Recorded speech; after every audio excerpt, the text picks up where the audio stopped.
What is going on, guys? I'm Matt O'Leary back with another video, and I wanted to talk about in a little bit more detail Zach Wilson's performance against the Dallas Cowboys, because it's a very hot button issue, which is, well, go figure. The quarterback is a very hot button issue. You have one side that's like, Zach Wilson's terrible, you can't win with him, he was absolutely horrific in the game against the Dallas Cowboys in week 2, and you have the other side who says it's the offensive line's fault. It's not on Zach Wilson. It's not his fault why he's not the reason why they lost. And like most things, the story, I think anyway, falls somewhere in between. So I want to break down in a little bit more detail each one of those things. So starting with we'll go numbers first. We'll talk good things. We'll talk bad things. We'll talk all things Zach Wilson from week 2. Final stat line. If you just look at the box score, looks really bad. There's no sugarcoating it. There is no nothing. If you look at the box score, 12 of 27, 44.4 completion percentage, 170 yards, 6.3 yards per attempt, 1 touchdown, 3 picks, a 38.1 rating. Not good. If you're just looking at the box score. Really, this game was a tale of two halves for Zach Wilson. The first half was pretty solid. He went 5 of 10, 94 yards, passing touchdown, 36 rushing yards, and a 116.2 rating at the half. They didn't really have the ball that much in the first half. They scored quickly on their one scoring drive. Oh, they put up a field goal too. So I guess it was technically 2 scoring drives. But when they scored the touchdown, they scored immediately. So when you look at the plays, the number of plays the Jets ran in comparison to the number of plays the Dallas Cowboys ran, there's going to be a drastic difference. But all things considered, pretty okay first half for Zach Wilson. All things considered. Second half, wheels come off. 7 of 17, 76 yards, 0 touchdowns, 3 picks, a 4.5 yards per attempt, and a 15.4 rating in the second half. So you go from 116.2 in the first half, 15.4 in the second half. What changed, right? That is the question of all this, right? What has changed? And specifically on the 3 interceptions is where I want to talk about, because interceptions are not good. You don't want to give the team, your opposing team, the opponent, extra possessions, but it's not always a terrible thing, and sometimes box scores inflate interceptions, all right? Like, it doesn't tell the entire story. The second one that Zach Wilson threw, I'm going kind of out of order here, but the second one that he threw, he was taking a deep shot to Garrett Wilson on the left-hand side. I did not mind that one as much because the Jets desperately needed to try to make a play and push the defense back a little bit, which was stacking the box and getting a lot of pressure on Zach Wilson. On that shot on the left-hand side, did not mind that interception because, again, they were trying to get the defense to back off, and he took a shot. Malik Hooker made a really nice play on the ball. The first one was ugly, but I get it, right? Like, he's rolling to his right. He's trying to make a play down 17. It's not a back-breaking interception, and none of these were back-breaking interceptions because they were already down 27-10. They were down 17 points on each of these interceptions. The third one was just flat out bad. That can't happen. You can't have an interception like that. It's not good. It was an ugly, ugly, ugly play, and it capped off an ugly overall performance in Dallas from the offense. But something that just jumps out as a negative with him, and with a lot of quarterbacks, right, is just how bad he is under pressure. Again, not many quarterbacks thrive under pressure when they are getting pressured by a defense, but statistically, since Zach Wilson's come into the league, he has been the worst quarterback while pressured by looking at completion percentage, yards per attempt, and touchdown to interception ratio.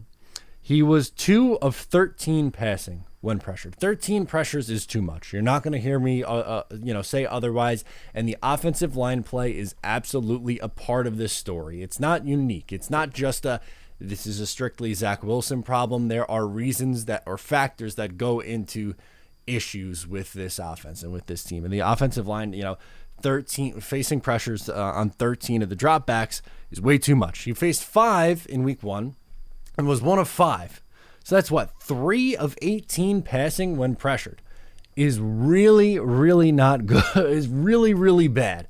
Really bad. And then on top of that, you also factor in the run game being non-existent. Breece Hall, 4 carries, 9 yards. 4 carries for Breece Hall should never, ever, ever, ever happen again. I understand that they are trying to ramp him up. I totally get that. I'm not going to sit here and tell you that they need to run him 20 times a game. That is unrealistic. That is unfair to ask of Breece Hall at this point. 4 carries, not good enough. Dalvin Cook, 4 carries for 7 yards. Dalvin Cook has not looked good through his first 2 games. He was brought on slowly. He was brought in late to camp, as we know.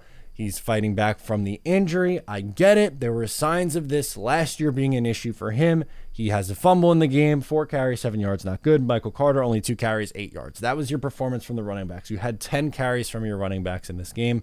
Zach Wilson was the most efficient rusher in this game. And they also had a trick play from Ashton Davis, so he had rushing yards in this game as well. They didn't run the ball enough. They didn't possess the ball enough.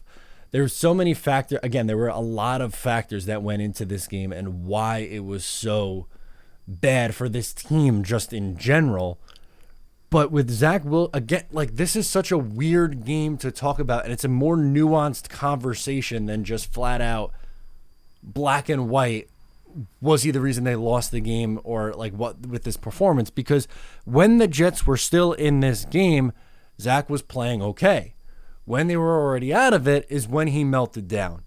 And there are things that you could take from this game as a positive. The touchdown throw to Garrett Wilson was a really, really nice ball. The pass to Allen Lazard deep down the field that got called back from the holding, or they might have even ruled it out of bounds after all that. Allen Lazard didn't get the foot back in bounds. So the penalty ended up being declined, the holding penalty. That was a really nice throw. And there were some nice moments, him using his legs a little bit more on that on the 2-minute drill. Again, things that were a little bit promising and things that you're like, okay, you can work with this version of Zach Wilson. They can't work with the version that was under the pressure. And I totally get it. And people are going to say, well, the offensive line isn't good enough. And you're not going to hear a pushback from me on the left side of that offensive line was really, really bad. McGovern also at center struggled today. Elijah Vera-Tucker, I'm not worried about. Mekhi Becton had his 2 false start penalties, which is not good in theory, but he held up fine in pass protection. To me, the biggest 2 issues on the line right now is Dwayne Brown, who hasn't really played at all and is pushing 40 years old, and Laken Tomlinson. Those 2 guys are the problem right now. And having that big of a weakness on the left side of the offensive line is an issue. What I don't like, the takeaway from this game with Zach, is I just hate oh my God, it was Zach's fault, that's why they lost the game. It's not. It's not why they lost the game. But it's also, this wasn't on Zach at all, and Zach is fine. There were things to be concerned about. It's both. It is actually both things. The Jets did not lose today because of Zach Wilson's performance, but there were also some things late in the game that Zach Wilson did that made you go, oh my God, you can't do that as well. So again, it's more nuanced, and which is why it deserved its own topic of almost an 8-minute video talking about Zach Wilson's performance from this game. There was some good. There was some things to be excited about, and there was also some bad. And the box score, I think, looks worse than what it actually was. I wouldn't say he was good, but I've also seen significantly worse games from Zach Wilson as well. Bounce back against New England, because so far in his career, he's absolutely stunk against New England. Big test in this game coming up in week 3. We'll talk about that throughout the week. Let me know your thoughts down below in the comments. Once again, I'm Matt O'Leary. I'll catch you next time.